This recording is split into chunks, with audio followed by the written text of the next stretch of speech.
What's up, guys? I'm EJ. I'm joined by Kendall. We're doing more Eastern Conference NBA draft grades now. We're doing the Southeast Division.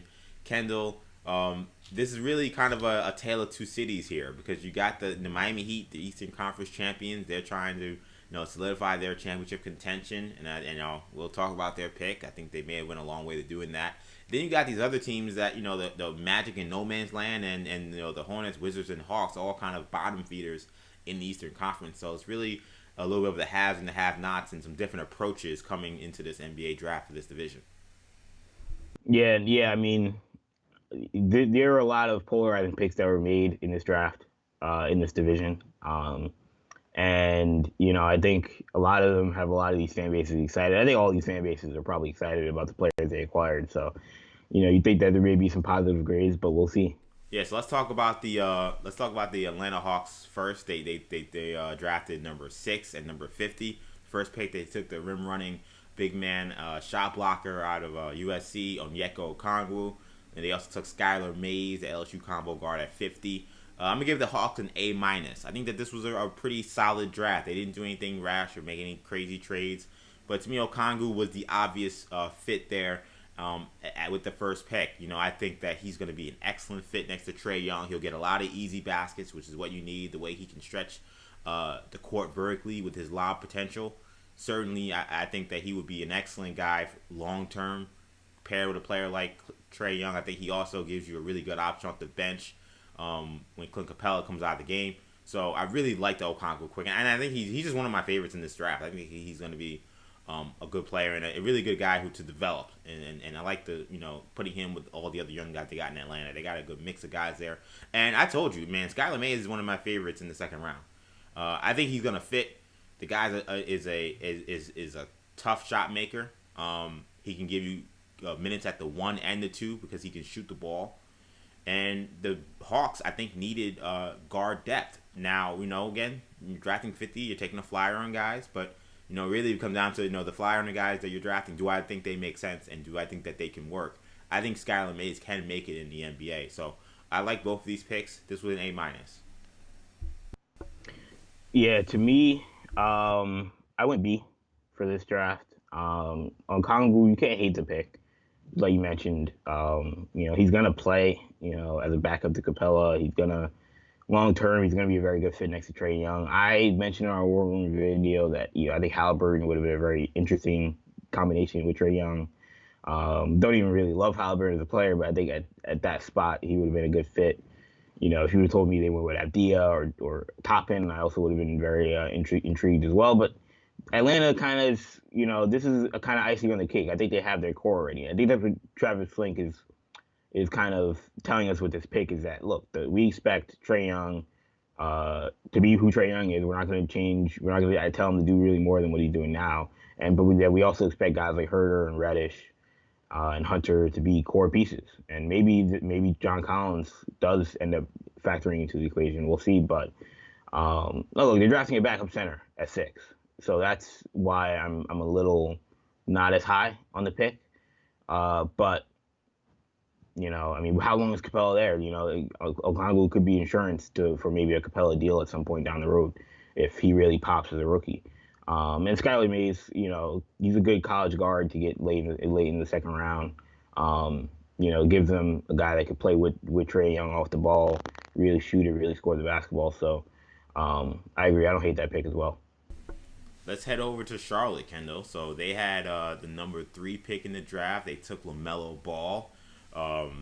So boy, that the headlines we're gonna have out of Charlotte with Melo, with Jordan, LeVar in the fold. That's gonna be a whole situation. They also took Vernon Carey at 32, and they traded a future second to get Nick Richards, big man out of Kentucky, at 42, and Grant Riller, Charleston guard, who I was actually talking about for the first round, ended up going 56, another free fall to me. So for the Hornets, Kendall, I gave the Hornets a B. This was, I think, a pretty good draft. I think LaMelo Ball at 3 is pretty good value, to be honest. Again, I've said him and Killian Hayes are 1-1A at guard, and I think they needed a point guard probably that made more sense like LaMelo Ball than Killian Hayes, given that they already have a bunch of other little guys. And having LaMelo Ball, a 6'7" guard, I mean, you could play him next to Devontae Graham and not lose so much in regards to size. So and or even Terry Rozier. And the team needs star power. I mean, they do. They're a franchise that doesn't have a face, doesn't have an identity, and like I said, is there questions about maturity and is this the right guy to give the keys to? I mean, we're gonna find out. That's those questions are legitimate, but they need to have somebody to sell to the fans. And look, that's part of the NBA business. And LaMelo Ball can play. Let's not mince words. A lot of people like to talk about the flash and dash. But there are very few guys with his court vision, maybe no guys with his court vision in this draft. You can't teach his size. The guy has a top-notch handle. The question to me in terms of his game is just what kind of scorer is he? Can he really make shots? Is he really a shooter? Will he be able to finish through contact? They're major questions, and there's no doubt about that. But a lot of these guys at the top of the draft have major questions. I'm fine with the pick, but with those questions standing by, I couldn't go too high with the grade. Vernon Carey, I told both of you guys, to me, you can always rely on Jordan to take the biggest names available, and Carey was probably the biggest name available at 32. But we mentioned front court being an issue, and the front court depth being an issue. Now, he's not going to defend or rim protect, which is something that they need, but he can provide them some interior scoring. I think he has an upside, even as a stretch 5 potential. So getting him and then Nick Richards, who I think is probably a little more of your defender rebounder type guy at 42, they were able to get back into the second round with that pick. And the Grant Riller pick was a little weird. I mean, I think that value is insane to me. He went 56. I just don't know why you would need him given all the little guards they have, unless one of those guys in terms of Graham and Rozier are definitely out the door. But even if they are, it just seemed a little redundant. So I wasn't sure about that, though I liked the player. So I gave him a B. It was a good night. It wasn't great, but I think they need to face the franchise. They found that, so I can't be mad. I'm gonna go see with the Hornets on Grant Riller. I think that they feel like like you said in one of our other videos. I think that as when you're picking that late, you just go with the best value. I mean, 56. They don't even care about the need. If you can get an NBA player, they'll take it. But LaMelo. Man, I know a lot of people like this fit. I said in our Hornets War Room video that the Hornets would be screwed if Wiseman and Edwards went 1 and 2, and they were screwed. And I don't really think Ball is the best fit. I agree, the star power is legitimate.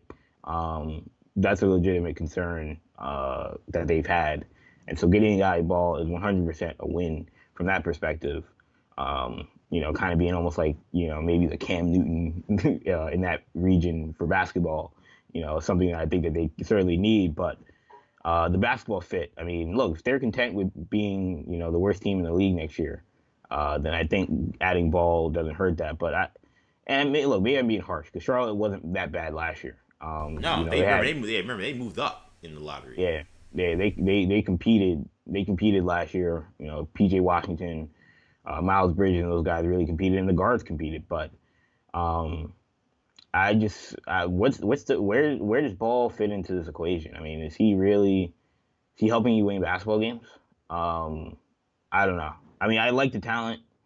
He wouldn't have been maybe in my top 5. He's not in the top 5 for me, but in terms of a big board. But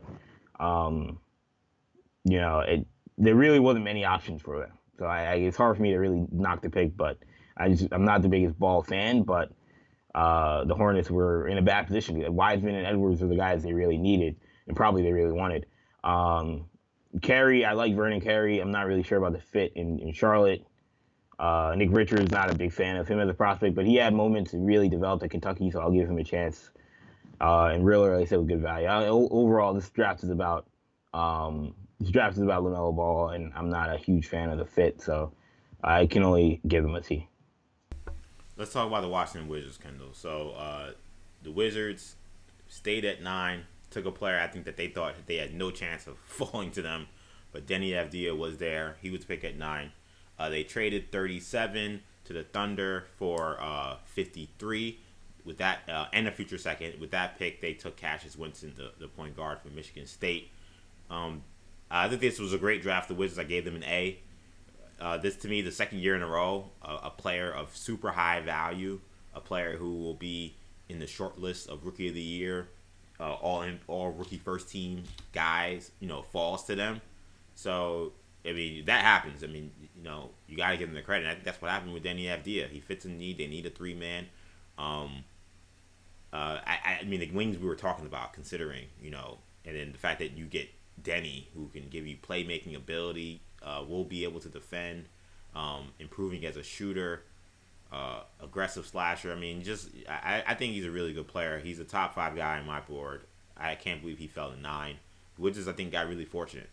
And trading back in the second round for Cassius Winston, point guard is somewhat of an issue considering.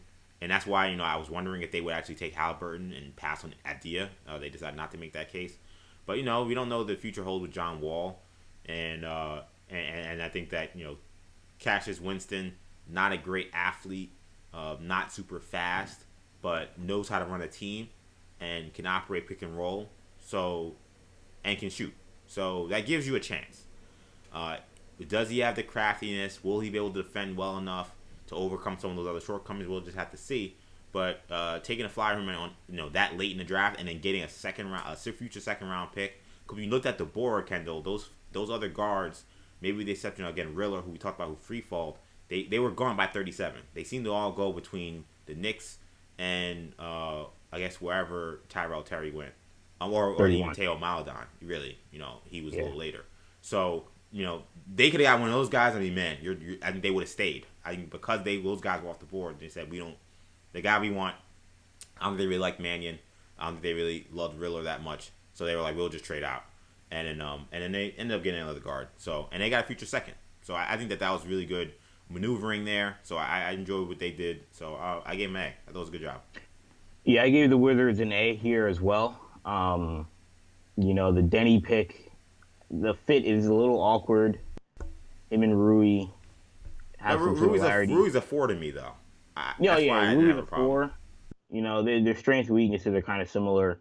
I'd be a much more high basketball IQ player than Rui. Rui better scorer than Avdija, but I don't care. I love both players, and the Wizards right now are kind of in no man's land anyway. And like you said, the value is incredible. Avdija was my second best player, and he was really pushing Edwards for 1 in this draft.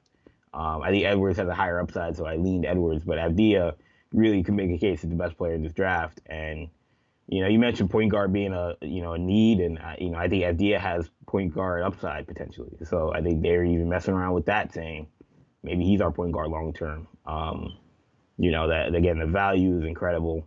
No way I would have expected him to be available at 9. I think there are a lot of teams in the lottery that messed up by not maybe trying to move up to get a guy like Avdija. But I'm not a fan of the Cassius Winston pick, but that doesn't affect me at 53 because Avdija is such a great value.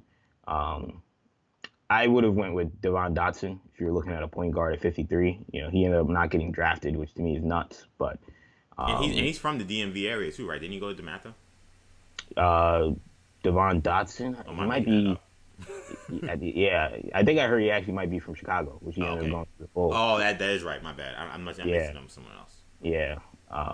He actually played A ball in Charlotte, which I don't know how any of that makes any sense, but regardless.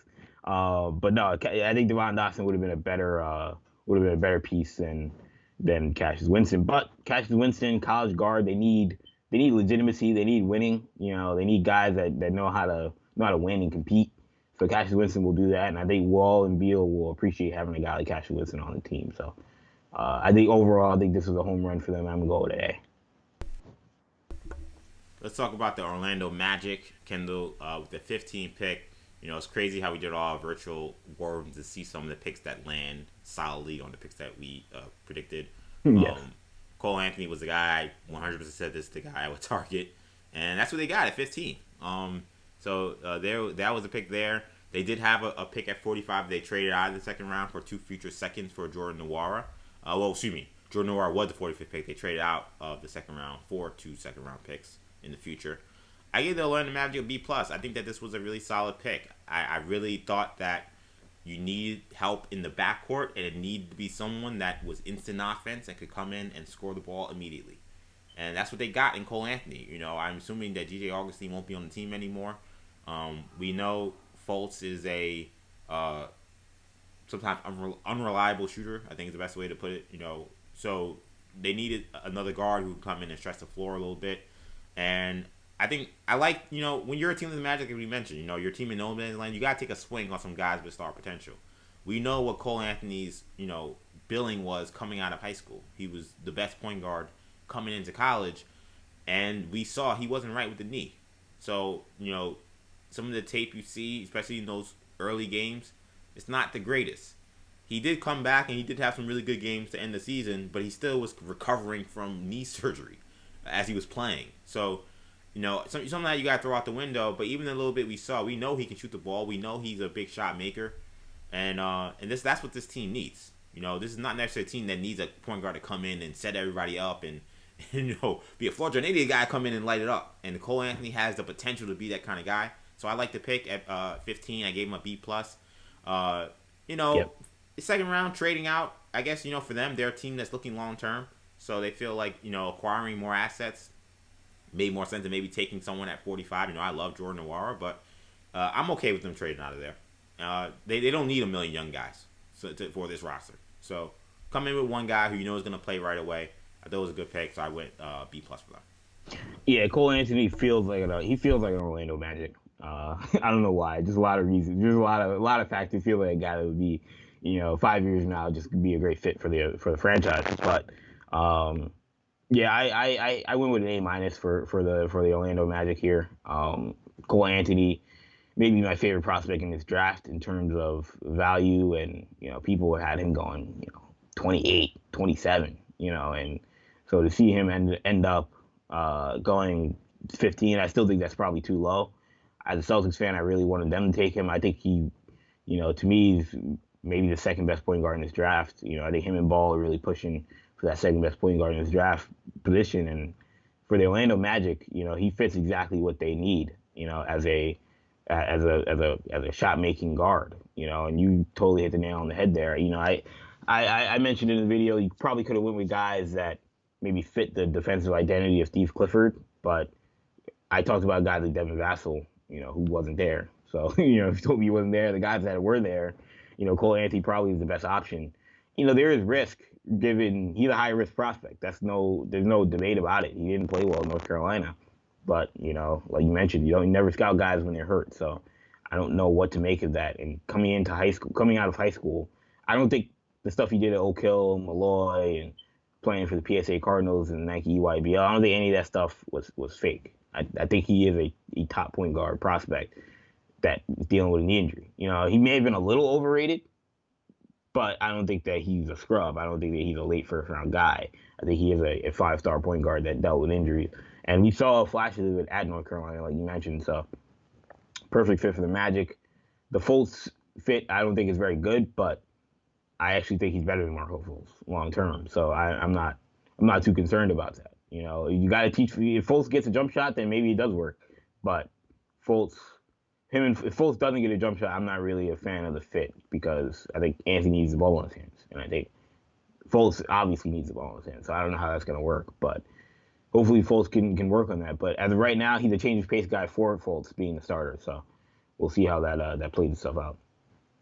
Scolding hot take there, going with Cole Anthony better than Fultz. We'll leave that there.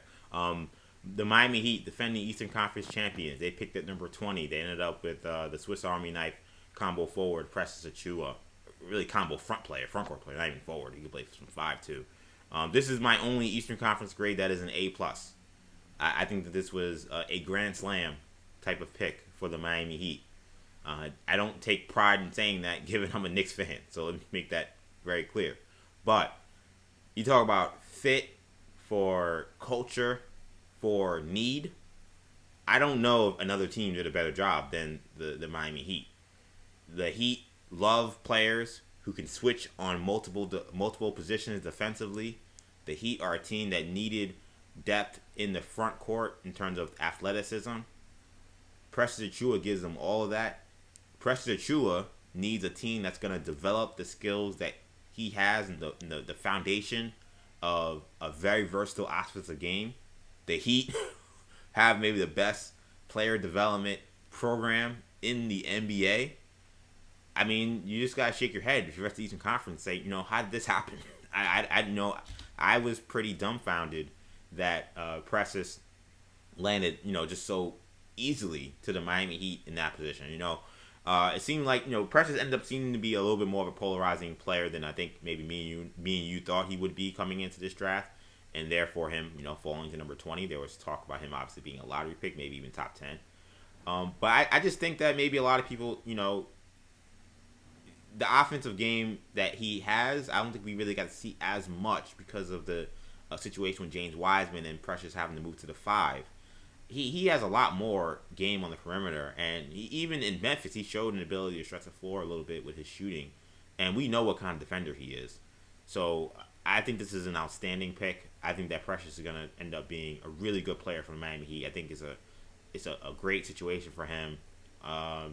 It was all around. I was dumbfounded that somehow the perfect player landed for the Miami Heat, where exactly the kind of guy they needed. So A+ for the the Celtics fan. It was tough last year when the Heat took Tyler Hero because I was maybe the biggest Tyler Hero fan. He maybe one of my favorite prospects, not my favorite prospect in last year's draft, and we saw how that played out for the Celtics in the Eastern Conference Finals. As a Memphis fan, obviously, and a Celtics fan, this hurt me even more probably this year, seeing my guy Precious Achiuwa end up in Miami. I'm gonna give them an A. I won't go A+ just because you have one pick. It's at 20. I get the value. The value is incredible. I can't really knock it. I mean, Precious Achiuwa for what Miami needs is a great fit. He's a guy a lot of people do compare to Bam, and you do wonder, we have two guys with some similarities. They're a little interchangeable, which is great. I feel like they couldn't have asked for a better guy. I mean, you wonder, did Mike Miller, maybe sell Precious to Pat Riley, or did any of that play a factor? Because he's a perfect fit, like you mentioned, for what the Heat like to do. He's a perfect fit for what the Heat need, because coming off the bench, I mean, we saw times last year where they were playing Jimmy Butler at the 4, and because they just didn't have any other bigs that really could match up with some of these teams defensively. Olynyk and Myers Leonard and Chris Silva, they had to give Chris Silva minutes because they felt, we need at least somebody with some defensive, with some defensive prowess in the front court besides Bam, who was dealing with an injury obviously late in the playoffs. So, Precious Achiuwa is just a much better version of what they got from Chris Silva, and really makes some of the other guys expendable.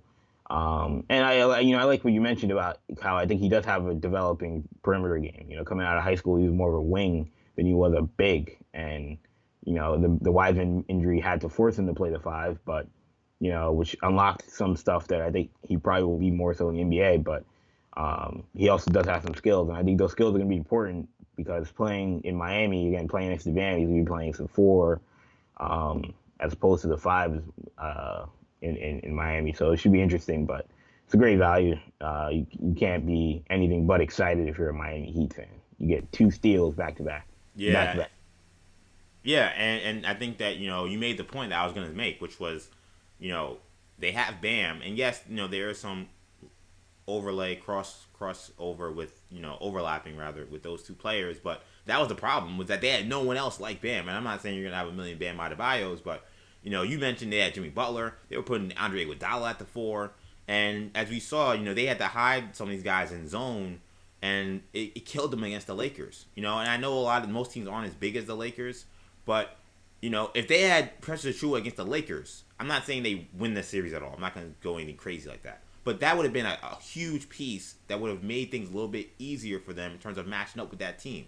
They just didn't have any other front court players that made sense for a team that could put 2 bigs on the floor, or put a really good big and LeBron James on the floor at the 4. Like, they just didn't have any match for that. So Precious Achiuwa comes in, and he's going to play in lineups with Bam, and they're going to really tear it up defensively. I and because of that, and because of their issues with the rest of the 4 and 5 men they have in that roster, they needed a player like Bam Adebayo. And again, the fact that he fell in their lap, couldn't ask for a better script if you're Pat Riley in the Miami Heat. What do you guys think about these grades for the Southeast Division? Make sure you guys leave a comment. Do you think our grades were too high or too low for some of these teams? If you like this video, make sure you give us a like. And, of course, subscribe to our channel, New Generation Media, for more draft content. For Kendall, I'm EJ. We'll be talking about the Western Conference soon. Thank you, guys. Take it easy. Peace.